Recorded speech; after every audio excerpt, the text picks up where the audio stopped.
Sí, muchas gracias, Carlos, Laura, por esta invitación.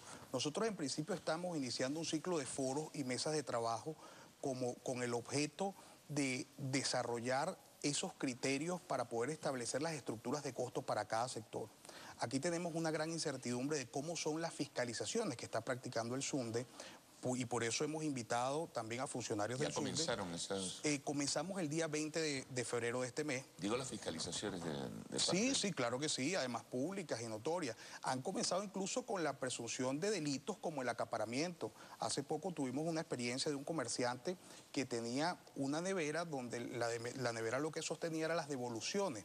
Y las devoluciones pues son productos que devuelven, digamos, los compradores, digamos, los negocios, porque vienen, digamos, con algún problema de eficiencia o vencimiento, ¿no? Claro, pero en esta ley se establece cuántos acaparamientos, es decir, cuál es el margen, cómo saber si es acaparamiento. Ese es el problema que nosotros estamos esperando y estamos abriendo estas mesas de trabajo para incorporarnos incluso con la Superintendencia de Defensa de los Derechos Socioeconómicos para poder establecer ese criterio. No hay un criterio claro y entonces vemos que día a día se vienen realizando foros y talleres dirigidos al poder popular, dirigidos a funcionarios de la Policía Nacional o de la Guardia Nacional, incluso algunas alcaldías y gobernaciones que los están capacitando para la fiscalización. Aquí es preocupante el tema de que hoy en día existe la nueva Contraloría Social sobre la actividad privada.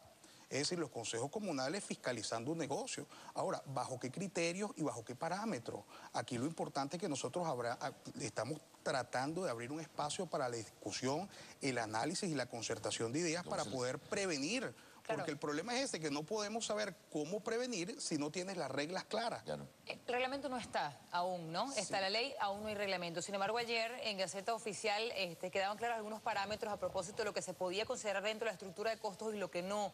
Entiendo que el tema de ventas, distribución y publicidad no está dentro de la estructura de costos. ¿Eso lo tienen ya claro los comerciantes? Ese es el problema que hay. Fíjate, aquí se han iniciado... O sea, aclara un poco quizás lo que salió ayer en Gaceta. Sí, no, aquí el problema que hay es que existe una gran incertidumbre. No ha existido un proceso de capacitación al comerciante, sobre todo a la pequeña y a la mediana empresa, y hay una gran carencia de conocimiento con respecto al alcance de lo que es la estructura de precios. Nosotros, por ejemplo, fíjate, entre el conjunto de leyes habilitantes estuvo la reforma de la ley de arrendamiento comercial, que efectivamente se produjo una reducción importante en lo que era el alquiler de locales comerciales. Ahora, eso vienen a fiscalizarlo ahora en la estructura de costos de acuerdo al nuevo criterio establecido en la ley de arrendamiento comercial. Ahora, aquí hay algo que nos preocupa. Más del 54% de los usuarios en Venezuela de instituciones financieras van a centros comerciales, por ejemplo.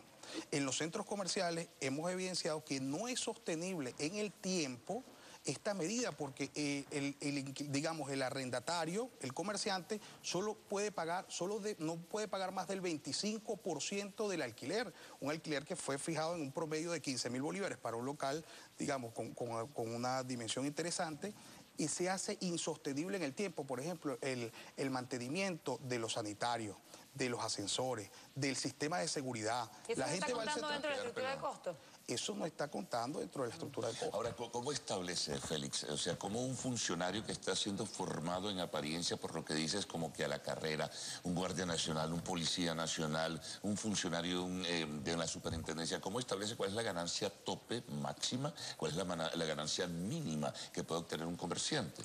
Bueno, y eso va además, adicionalmente, que es un valor agregado, por actividad productiva. ¿Cómo determinas cuál es la ganancia en cada una de las actividades productivas del país? Sí. Bueno, lo único que deja la ley claro es cuál es el margen de ganancia máximo. 30%. Pero ahí el tema, Carlos, es cómo calcular la estructura de costo para cada sector. No es lo mismo vender alimentos que vender electrodomésticos o vender, claro, digamos, fruta. O sea, es un tema de que aquí es necesario abrir un espacio... Consumo masivo acelerado y consumo masivo lento. Es así, aquí las universidades tienen que incorporarse en este proceso de análisis y discusión de este instrumento jurídico. Aquí, bueno, esto es un tema de derecho público. O sea, aquí hay un organismo del Estado, que es la nueva Superintendencia Nacional de Costos y Precios, que inicia procedimientos administrativos y que sanciona hasta 50.000 unidades tributarias. Pero es que también está vinculada a la Fiscalía. La Fiscalía, hay un nuevo delito allí tipificado, que es el delito de la corrupción entre particulares. una figura novedosa que nadie todavía entiende, porque la corrupción está vinculada aquí al funcionario público que atenta contra el patrimonio del Estado. Aquí se produce un nuevo delito cuya pena es entre 8 y 10 años, que se habla de la corrupción entre particulares, pero ¿cómo hay corrupción entre particulares si no entra el patrimonio público? Entonces, bueno, aquí hay un tema de discusión. El funcionario que va a martillar a un comerciante, ay, mira, te voy a sancionar y le pide dinero, ¿cómo se enfrenta a eso? Sí, bueno, ese es el tema preventivo que nosotros estamos tratando de abordar, incluso con los mismos funcionarios de la Superintendencia Nacional de Defensa de los Derechos. ¿Por qué? Porque ya hemos detectado extorsionadores, bandas delictivas que están en la calle, uniformados, pero son unos grandes estafadores y unos actores que lo que pretenden es extorsionar al comerciante, sobre todo a la pequeña y mediana empresa, es decir, el señor que está en la esquina, que tiene una panadería, o a la señora que tiene una tintorería, o al señor que tiene un pequeño restaurante. Eso que señalas me parece grave, ciertamente, de las personas, los estafadores que están atacando esto, pero me parece sumamente más grave que los funcionarios bajo qué preceptos están haciendo las fiscalizaciones. Es decir, si los preceptos no están claros, si la ley no está clara, si no se sabe qué se debe hacer y qué no se debe hacer, ¿cómo se están manejando las fiscalizaciones? Sí. Es decir, si no hay un criterio unificado entre todos los fiscalizadores, ¿cómo se hace ese procedimiento? Discrecionalidad. Aquí hay esa total discrecionalidad del fiscal. O sea, lo que para uno pueden parecerle bien, para otros no, para otros está bien la estructura de costo y para otra empresa no, y así puede pasar. Totalmente. Además, el tema no es solo desde el punto de vista administrativo, porque si tú me dices, bueno, si te imponen una multa, tú pudieras recurrir a la multa. El tema es que aquí se presentan delitos de más de 10 años cuando, digamos, podría presumirse el llamado peligro de fuga. Es decir, una persona capturada en flagrancia con un funcionario que discrecionalmente presume que le está cometiendo un hecho ilícito como el acaparamiento, puede ser detenido. Pues en el acto. Estamos hablando de delitos penales, es decir, aquí puede ser un funcionario actuante, un funcionario de la Guardia Nacional o de la Policía Nacional o de una policía preventiva municipal y estatal. Ahora, están esos funcionarios en capacidad en este momento de verificar y tener la discrecionalidad de poder determinar si existe la presunción de ese hecho punible. Y el concepto de utilidad pública, por ejemplo, que es bien delicado, ¿no? Todo puede ser entonces de utilidad pública sobre la base de la discrecionalidad que determina el funcionario que actúe. Es así. Y más delicado aún el tema de la ocupación temporal de los locales comerciales, donde, bueno, prácticamente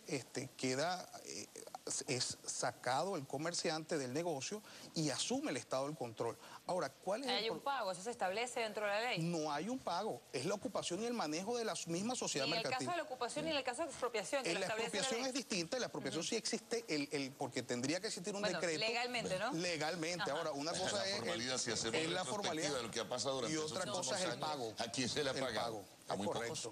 Es correcto. Claro, Félix, también entonces ya planteando esto, porque se nos está acabando el tiempo, me llama la atención otra cosa.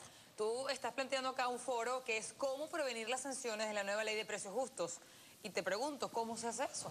Bueno, para esto nosotros estamos abriendo estas mesas de discusión con la propia Superintendencia de Protección de los Derechos Socioeconómicos, donde la intención es que ellos mismos saben que, mira, aquí el comerciante, por supuesto, ahí tenemos la carta de invitación a la Superintendencia. Para el día jueves 20 de febrero. 20 de febrero. Para Caterina Tarazón, ¿no? Sí, invitamos también a todos los comerciantes, porque ¿qué es lo que pasa, Laura? Que aquí se han hecho talleres formativos para el Poder Popular, se ha hecho talleres formativos para los alcaldes y gobernadores, taller formativo para funcionarios de la SUNDE y de la Fiscalía y del Ministerio Público, pero no se ha capacitado en este tema al comerciante. Entonces aquí necesitamos abrir un espacio para que el comerciante tenga las herramientas necesarias para prevenir. En medio de esta incertidumbre que hay, porque hay algunas lagunas, nosotros estamos tratando de generar ese foro, este primer foro del 20 de febrero. Eso va a ser el jueves, 6 de la tarde. Jueves 20 de febrero. Sí, 20 de febrero. Ajá. Torre Xerox, piso 3, final calle Avenida Ávila, eso es urbanización Bello Campo.